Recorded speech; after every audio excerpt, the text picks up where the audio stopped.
it fogging up and I can't read. Can you all hear? Okay. The committee secretary is Lavelle Van Vost. Have I got that right? And as usual, I think she's willing to assist.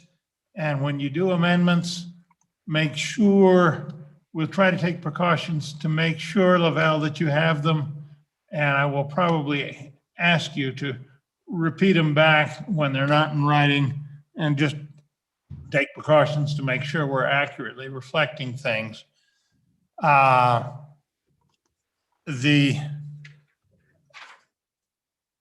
Today, we've got two bills. Frankly, I want to be done by about 9:30. This is a little extraordinary having a committee meeting before we actually convene for the first time for this in-person session upstairs, and I suspect people need some time, and I know there's a deadline for getting bill drafts signed all the way and into the LSO at noon today, and we'll need some time on that. I hope we won't run that long, but if we do, we'll put the last bill off. So I don't want to do that. So with that, and we do have, I think, some ability to take testimony off the internet. And after we've heard from anybody that's here that wants to testify on a bill, we'll inquire about that and see if there is anybody. And Legislative Service Office, I presume that we're properly streaming now. And I'll just have to rely on them as to who to admit for that sort of thing. With that, first bill for our consideration is Senate File 2, School Facilities Project Prioritization. And we did hear this, seems like an age ago, but I think it was about a month ago at a virtual committee meeting. And Tom, I apologize, we gave you the third degree because so many of us are new to this whole business that we were trying to educate ourselves. And we went through it quite thoroughly. So it is from the Select Committee on School Facilities. The chairman of that are here. Is it co-chairman or is one of you chairman and one of you vice chairman? How does it work? Mr. Walters, Senator Representative Walters. Thank you, Mr. Chairman. It does work that it's a chairman, vice chairman situation, and it alternates from one legislative session to the next. And so currently I serve as the chairman and Senator Landon serves as the co-chairman of the committee.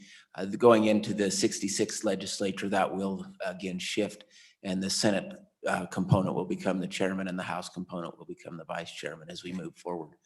But as we take up this bill, Mr. Chairman, this is a continuation of the bill we saw in mid-January. With your indulgence, I do have another committee meeting at 8:30. Okay. So I will be turning it over to my very aptly qualified vice chairman at that point, but would certainly ask or be happy to answer any questions that the committee might have. I don't know if you want to start over and walk through the bill once again. What would you like to do, Mr. Chairman? We've walked through the bill once. I think if maybe you could give us a quick minute or two or three refresher on what it does and what the key points are. And then we'll ask Senator Landon if he wants to add anything to that. And then we'll ask any questions. Certainly. Thank you, Mr. Chairman. Really, the purpose of this bill is to improve efficiency and transparency in the process.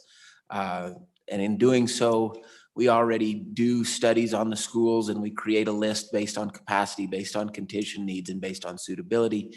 And in this, we specify those three lists come out, and then we specify that those three lists will be combined into one, what I would describe as master list. So that way the legislature can review and the select committee can review and decide where our greatest needs for expenditures will be going forward in terms of school renovation, school capital construction for new schools, and major maintenance. So it gives us all of that data. That's really what we work towards.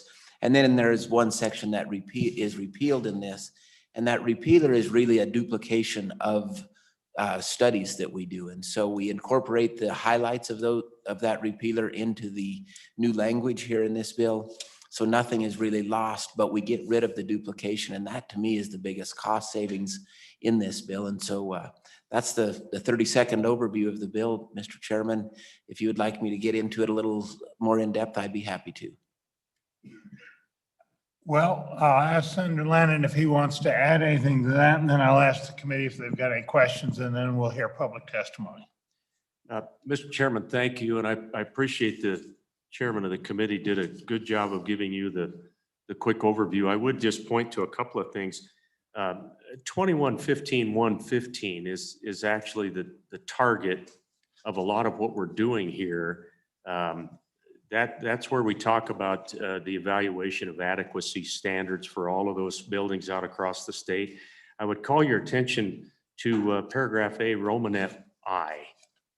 If you want to zero in to Page in line. 2115-117, paragraph A, Romanet I, that's where you find suitability in our statutes. Oh, it's not in the bill.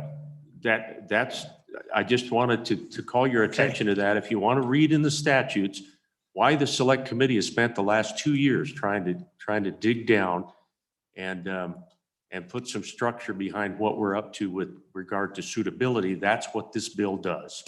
It incorporates suitability into how we measure those buildings out there for adequacy and for condition.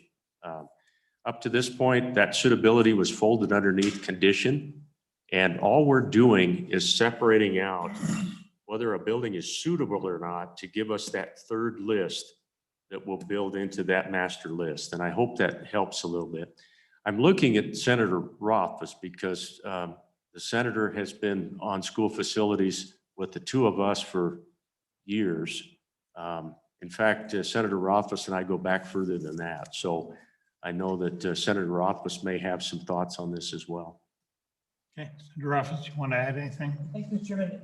I think they covered the key concepts, and one thing that we wanted to, the one thing I'll note, we wanted to make sure that we were being provided at all times all of the separate scores as independent lists, and then having them aggregated based on the concept that you could have, for example, a school that had a good condition score and a good suitability score, but was horribly overpopulated. We'd still have to address that, but if you just added them and sort of averaged them, that might get swept under the rug, and same thing for each of the others. So while we are having an aggregated score prepared, we're making sure that this committee is always presented with the independent scores so they can be evaluated separately, and there's flexibility for the department and the commission to ensure that high priority in any of the three categories is addressed, even if the aggregate score doesn't rise to the top of the list. And we felt that was important. That was the one thing that I wanted to add. Thank you, Mr. Chairman. Okay. And Makes sense. Mr. Chairman, just to add to what Senator Rothfuss just said, if you had a couple of school buildings, for example, that came out pretty even with respect to capacity and condition, what if you had a list of suitability, which would point directly to one of those schools having a lot of square footage that, quite frankly, just didn't work? Maybe we had maintenance areas that had been converted into kindergarten rooms and didn't have any windows or whatever.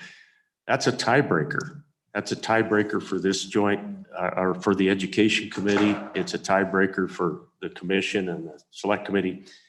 We think that it's going to give us a better evaluation tool. So thank you. Okay. Committee, any questions for any of our experts? Okay, seeing none, is there anybody here that wishes to testify on this bill? Anybody? LSO, is there anybody online who wishes to testify on this bill? Mr. Chairman, not at this moment. If they would like to testify, can you please raise your virtual yellow hand and I would admit you into the meeting room? All right, Mr. Chairman, at this time, it doesn't look like there's anyone that wants to testify. I think we must have exhausted the testimony at the January meeting, as we did go into the bill quite extensively. Unfortunately, Bill, you had another committee and we couldn't victimize you. We won't do it now. I brought some Johnson's anesthetic cream and lots of Band-Aids to my chairman. I'm sorry I missed you guys for that rodeo. Well, your chairman did an excellent job educating those of us who are new to this subject. So our compliments. Well, Mr. Chairman, as you know, this is a lot of years in the making when you think about the structure that it takes to evaluate and take care of all of that square footage and all those hundreds and hundreds of school buildings out across the state. It's just a lot of framework. And it does take some time to get up to speed and all the things that we've done through the years to try to nail that down and be fair and equitable out across the state. So thank you for that. Okay, committee, we do have a proposed amendment was developed by the the LSO on page 14, line 10. They discovered a word had been omitted. And when you look at it, you can see what they're talking about. What the amendment does on line 10 is it says building and facility repair replacement projects, and it should be repair and replacement, which makes grammatical sense. Somebody move the amendment? So moved, Mr. Chairman. Okay, it's been moved. Okay, proponents agree. Discussion. All those in favor say aye. Aye. Opposed? That carried. Committee, anything else on the bill? Anything else on the bill? Do I hear a motion? Bill is moved. Motion is due pass as amended. Any discussion? The committee, I'm convinced if we're going to stick with the current system and changing it, I think would require a constitutional amendment. This bill is probably a good idea, does get rid of some duplication. I'm sure on the floor, there will be questions of what do you mean by suitability? And because I've had trouble with that concept and I suspect I'm not the only one. I think I understand now. I think. I hope. Mr. Chairman? Yeah. Senator Ruffus. On that point, I don't know that this specific example was raised in the last meeting, but we had a discussion where, for example, there's no means really for a school district to pay to divide a room in half. So imagine if you had this room in a school and you're trying to have 16 students or 18 students classroom sizes. You would think this is too big and we could have 2 classrooms. You can't do that with major maintenance. You'd have to apply for component funding. And while we all know that this is not a suitable classroom and we'd like to spend a little bit of money to make it more suitable, we don't have the ability to fund or evaluate or anything else that. And we've had districts, that's not a hypothetical example. That is we'd really like to do this. And we said, yeah, you should really be able to do that. And that was one of the things that really got us down this path. Okay. Committee, any further discussion? Sensing we're ready for the question. Val, we call the roll, please. On Senate File 2, Senator Beitman. Aye. Senator Ellis. Aye. Senator Rothfuss. Aye. Senator Salazar. Aye. And Chairman Scott. Aye. So on Senate File 2, 5 ayes. Okay, that takes care of that. Bill, I presume you and Chris will, between you, figure out who's going to do what on the floor. Sure. Mr. Chairman, I'd be glad to try to lead things off and appreciate the backing of the good senator and any of you that would like to pitch in on the floor. Thank you. Yeah. And Bill, I do have a handout. Couldn't get it copied and brought down here because last night the copy machine demanded a passcode to use it, which I didn't have. So I will get you a copy of that, but basically what it does is talk a little bit about the history here, and how much we spent over the years, and that sort of thing. So I'll get you a copy of that before, I don't know when we'll hear this on the floor, but it might be, I suspicion the majority floor leader will move a committee bill like this relatively quickly. Thank you, Mr. Chairman. Appreciate it. And I don't see anything here that requires us going to Appropriations Committee. Mr. Chairman, I don't believe so. I think we're good to go and we'll have a good debate on the floor. Thank you. Okay, thank you. Thank you. Okay, next bill for our consideration is House Bill 50, Senate File 58. It was a joint committee bill, Wyoming investment in nursing funding. It's about nursing education.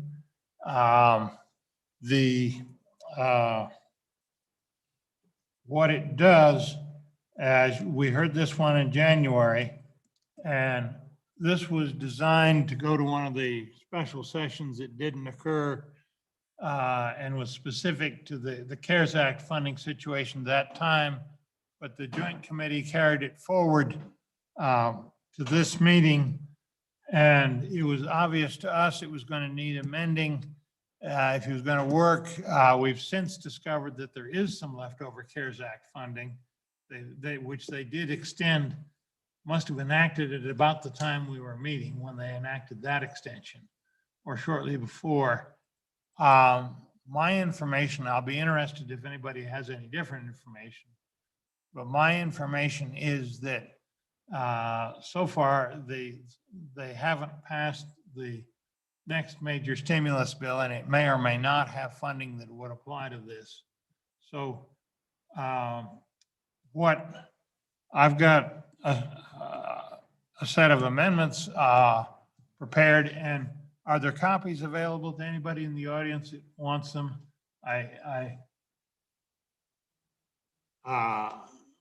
Forgive me, they're in my handwriting because I did it last night and didn't have access to being able to get them done up properly.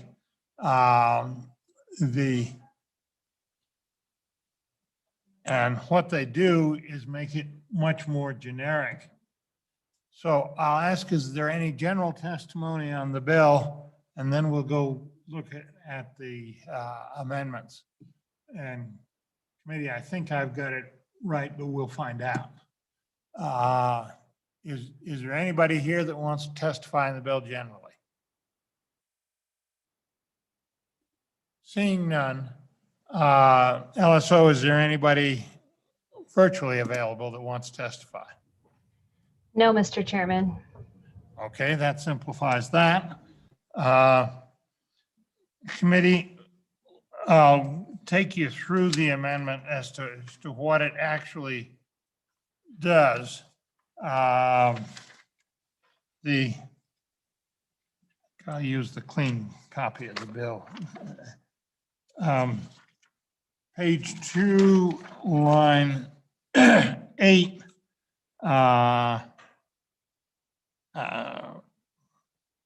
After page 2, line 8, after amended, insert or subsequent similar federal enactment. So we've broadened it there. Page 2, line 9, after act, insert, and maybe that should be after the act number. Think about that. Insert or other federal coronavirus or economic stimulus legislation. Should that go, looking at it again, should that go after the public law number 116, 136 that refers to the CARES Act. And then put in the more general legislation. So that if we get additional stimulus money, Mr. Chairman, I think your language on this, Mr. Chairman, I think your language is right because you've got it in the right place on line 8 after 136 comma, which is the appropriate place, or as amended, and then comma, excuse me, or other federal. Am I correct or am I misreading that? Yeah, because your First Amendment is. First Amendment is fine. That's Right. where it belongs. The Second Amendment, I had it inserted after act. And I think it probably belongs after 136 comma. But Mr. Chairman, you're pointing to line 8. Pointing to line 9. Look at 9. Oh, Bingo. 9. You got it Oh, right. okay. I've got it right. I'm sorry. I was reading the wrong line. Yeah. Okay. I did get it right last night. Okay. Apologize. You're correct. So that makes it something that can pick up anything they might pass, and they might well pass something in the next month. And we don't know whether they'll pass it. We don't know what strings they might attach to it in the process. And I don't think we will know, frankly, and probably until after we've left. On page 2, line 13, after under, insert this legislation should read under this legislation. And then basically we delete all the way down to after 3 little I period on line 18. That's a specific reference to this stuff we passed earlier. That I think that has become somewhat irrelevant. We've made that more generic, would make that more generic. Page 2, line 19, change reappropriation to appropriation. Again, that part of the process is just making it more generic. Page 3, line 15, after purpose, see line 15, any other purpose, put a period and delete the balance of this page and the first 2 lines on page 4. That has requirements of November 30th, 2020. It's just plain doesn't apply to the circumstance we're in now. And then on page 4, line 3, would insert a new section 2 and renumber the existing section 2 as section 3. But the purpose of the new section would be a sunset date. So what we're doing is talking about just new stuff that comes along in the next biennium. And if we want something beyond that, once they do it, then we would pass legislation that was specific to that. So this gets us covered through the rest of this biennium, and then it goes away. And then on the title on page 1, we would have to insert a provision, and I'd leave it up to the attorneys as to exactly where to say that we're providing for an effective date. And I think that's all we need to do the title. So committee, those are the amendments. Does anybody have any questions, see any ways to improve them? Did I miss something? Mr. Chairman? Senator Office. One concern with the phrasing on, it's page 2, line 13. Page 2, line 13. Yeah. So you see the state of Wyoming, and then you're going to strike the balance of the paragraph and add under this legislation. Or I guess you've got the under there. So you're changing Yeah. it to under this legislation. That's the one concern I have. That just reads a little bit awkwardly Right. because it's from any federal funds provided to the state government of Wyoming under this legislation. Should we say under relevant federal legislation? Something along those lines would be better. Yeah. Under Okay. relevant federal legislation sounds perfect. I like it. Okay. Laverne, did you catch that?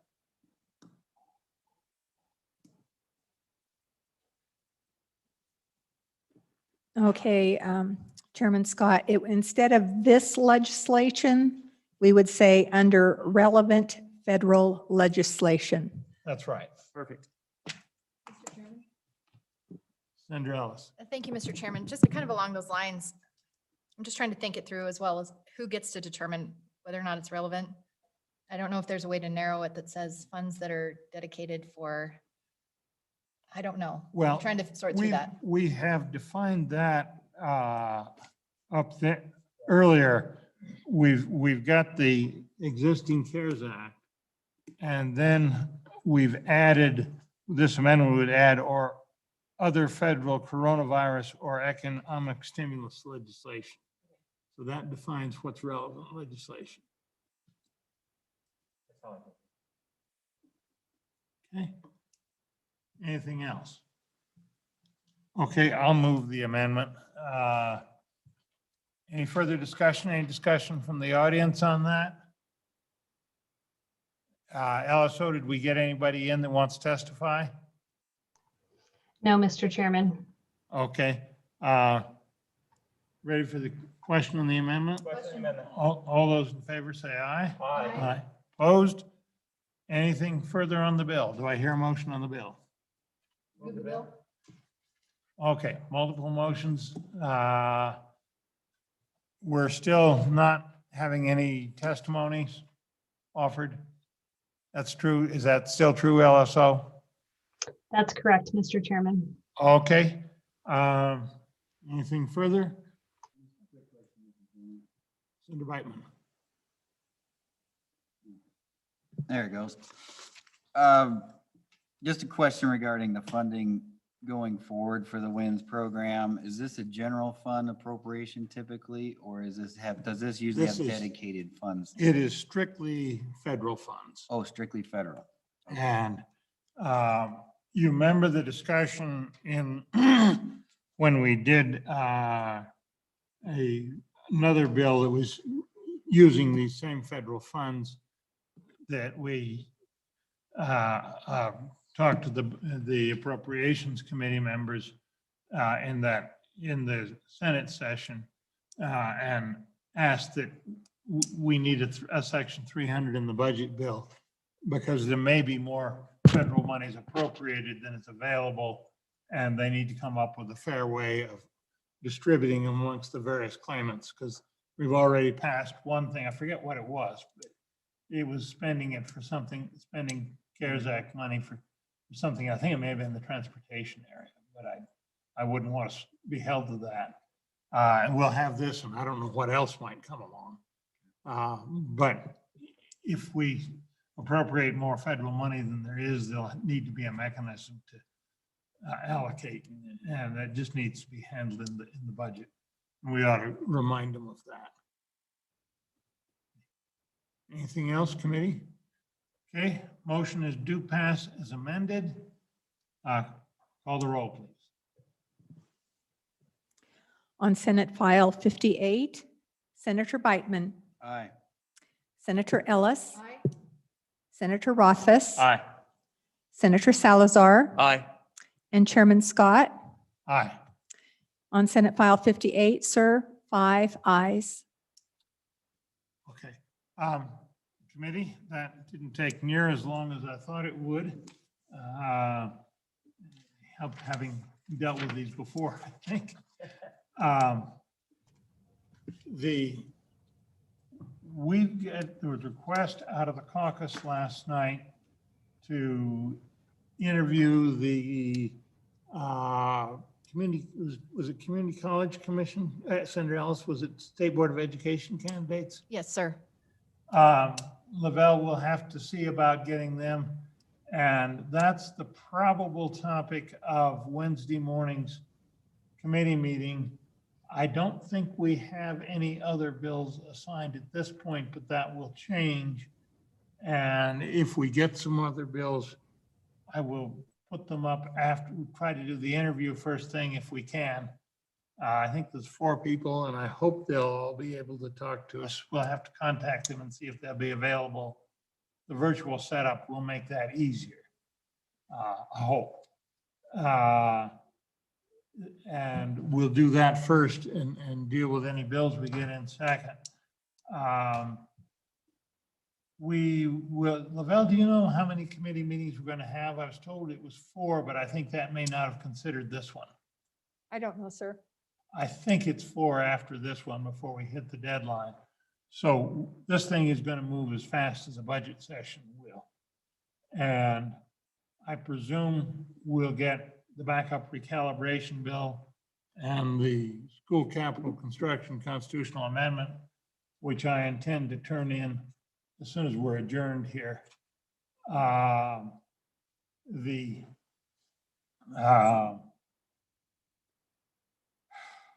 don't know what else we'll get, but those will be major lifts. And my thinking is that we'll want to put them out relatively quickly. And my preference is that the official recalibration bill from the committee went to the House because it had a revenue raising measure potentially in it. I would prefer to use that official bill to using the backup bill. Backup was intended as a backup, but I think to be responsible, we have to do recalibration in this year's session because the risk of coming up against the cliff where we run out of the LISRA, and I'm told that's a 30% cut in education, which would be catastrophic. And I don't want to go there. I hate to think what fixing that might entail. Would depend. I think the people that may want to take us there think it'll drive a tax increase. And maybe they're right and maybe they're wrong, and I don't want to find out the hard way either way. I think the calibration is key. We'll want to get ours out on the floor, and it's designed to be amended, so we will amend it extensively, I think. So that will be a major item of work. And the capital construction amendment will need a careful look. You know, it's short, but constitutional amendment, you write those different from statutes and keep it to the general principles and make sure you have everything in it and be very careful about each word. So we'll want to look at that one carefully, presuming we're going to put it out, and I hope we are. Those will be, and we'll get a charter school bill too. I know Senator Driscoll was collecting co-sponsors at the last minute.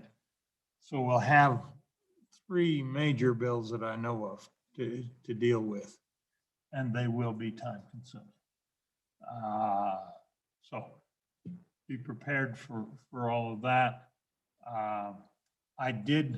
We had earlier some crude estimates, some from the LSO, some that I did, as to what we were going to save with the various components that we might amend into to the recalibration bill. And it turns out there's quite a bit of interplay. The figures we got from LSO were for each item as a standalone. If we do a whole series of items, that turns out to be an interplay and you don't save as much as you think you're going to. Partly if you adopt one, say, putting the health insurance to what we actually pay, so they can't divert that money to other purposes. then, and then we remove, say, 10 positions somewhere. Okay, we've already removed their health insurance. You do it twice. And you can't, obviously, you can't get to save it twice. You can only get to save it once. So they ran the whole thing through the model, and I'll get you the results. I've got them upstairs, and it does cut down the savings you get from individual items significantly, but they still give us the individual items as if they were standalones, and then you see the total savings. And they're rather different. You can't just add them up. Frankly, I knew there was going to be some interplay. I thought we got it out in some places, but it turns out there's more than I thought there was. So, yeah, it is harder to get any specific amount out. And some of the ones they said would save more than I had originally thought they would. So that's a help.